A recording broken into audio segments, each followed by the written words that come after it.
You ready, Katie? Sure. Is this your first story published in a book? Yes. Yes. So there's an interesting mix in here of, we have some very seasoned writers. Ernesto's been published a couple of times in like fanzines and magazines and a lot of nonfiction. But we had some writers that are award-winning authors. We had a lot of first-time writers, and or not first-time writers, first-time published writers. And of course, the reason for that is because there aren't a lot of venues for short stories anymore. So that's one of the reasons we did this, was to establish one. And so our next story is by Katie Jarvis, and she is from Nashua. Or from Nashua. Well, I live in Nashua. Live in Nashua. But you're from somewhere else, obviously. Accept that title, but nobody wants to be from Nashua. Katie Jarvis is an author of fiction and poetry. She received her BA in writing from Ithaca College and her MFA in creative writing from California College of the Arts in San Francisco. Katie weaves the surroundings into her writing, from the subdued naturalism of the Finger Lakes to the lyrical urban beat of the Bay Area. Having returned to the East Coast and currently residing in Nashua, New Hampshire, Katie continues to infuse both the history and the soul of places and people into her creative works. And she's going to be reading from Deer Island. Thank you. I have to read off papers because I cut big sections out of brevity. All right, this is the start of Deer Island, and then I'll sort of skip to the middle.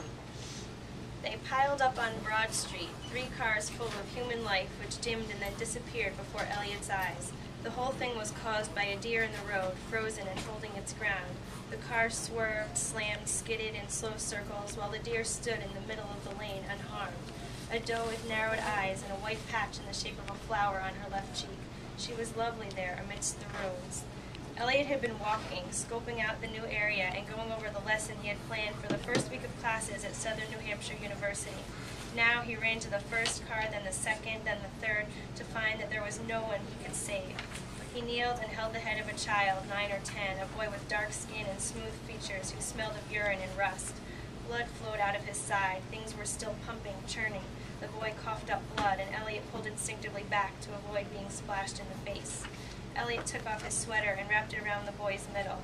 He applied pressure. He screamed for a doctor. He placed his cell phone by his side, where a taut voice chanted, "Sir, please describe for me what is going on. Sir, you need to pull the bodies away from the cars in case of an explosion." Elliot rocked the body of the boy, and soon there was no longer breath, no longer pulse. Elliot pounded at the boy's chest in a meek attempt at CPR as cars and people gathered around. "A doctor, is there a doctor?" he screamed, but no one moved to help him. It seemed to Elliot that nothing moved at all, except his fist, pounding and pounding, and the deer, who walked slowly away from the crowd and back into the woods, satisfied. A bulbous head filled the large television screen in Mary and Elliot's bedroom. Have we all become pacifists, liberals, vegans? Grow some balls, New Hampshire. Go out and hunt us some deer. Can you turn that down, Elliot? It's irritating the baby. Elliot put his hand on his wife's stomach to feel the child kicking beneath her skin. Maybe he's working on his sportsmanship. 45 yards and it's good. Baby Elliot wins the Super Bowl. We're not naming it after you. I thought we were considering. I've considered it and decided it's a strange thing to do, so egocentric. Can you turn it down? Elliot reached across the end table to grab the remote. He turned the volume down 2 notches and continued listening to the news. "It's interesting, isn't it?" Elliot said. "That accident I saw, and now they're reporting that deer-related accidents have more than doubled in the past 3 months. I suppose hunting season isn't as popular as it used to be, but still, it's strange, don't you think? Maybe I'll go out and shoot us some deer." "You don't hunt." "What? I used to with my dad when I was a kid." "Elliot, you hate your father. How does that matter? Turn it down lower, please, or shut it off and maybe light a candle." "Gas again?" "The candle is for romance, Elliot, not flatulence." Mary rolled over onto her side and scooted her head forward on her pillow so that her mouth could almost meet her husband's over the bump of their child. For a moment they met each other's eyes, but then there was a sound from the window to the side of their bed. They focused their attention to the darkness outside, to the face of a doe wrapping its nose gently on the glass. Its eyes glowed like a cat's, and it stared right into their bed. Elliot sat abruptly. "What is it doing there?" he asked. A calmness came over Mary. She felt safe. "I don't know what you're talking about," she said. "The deer at the window. I've never seen an animal spy before. Is it rampant? Is it dangerous?" He stood up and pulled on some sweatpants. "I don't see anything, Elliot. It's just the shadows of the trees or your imagination." "Stop it. Stop lying." "Elliot, there's nothing." He looked at his wife exposed on the bed, allowing that deer to stare at her body. Elliot was overcome by a rancid jealousy, the kind that turns your breath and releases what you've been hiding. Elliot grabbed the gun from his nightstand drawer, but the bullets were gone. He checked his toolbox in the hall closet and then a small drawer in his desk. "Where are the bullets?" he yelled to Mary. "I threw them out."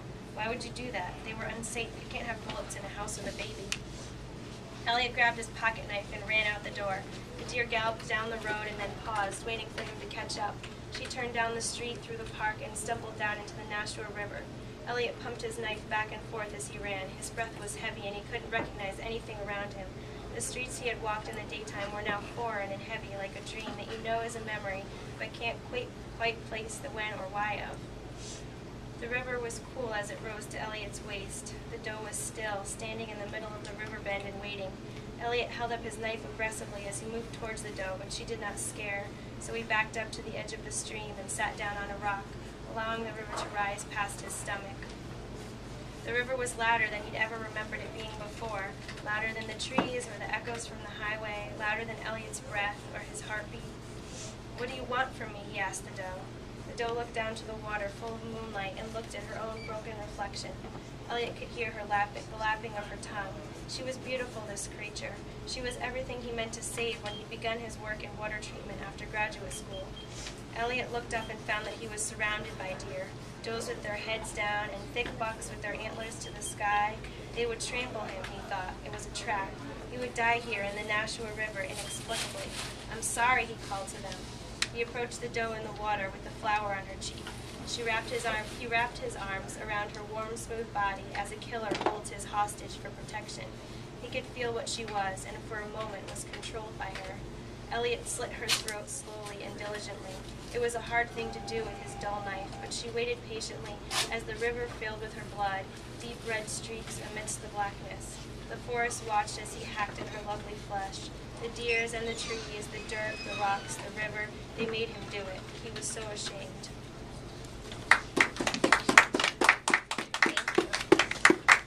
Thank you, Katie, for justifying something I've always felt, which is that deer are really creepy.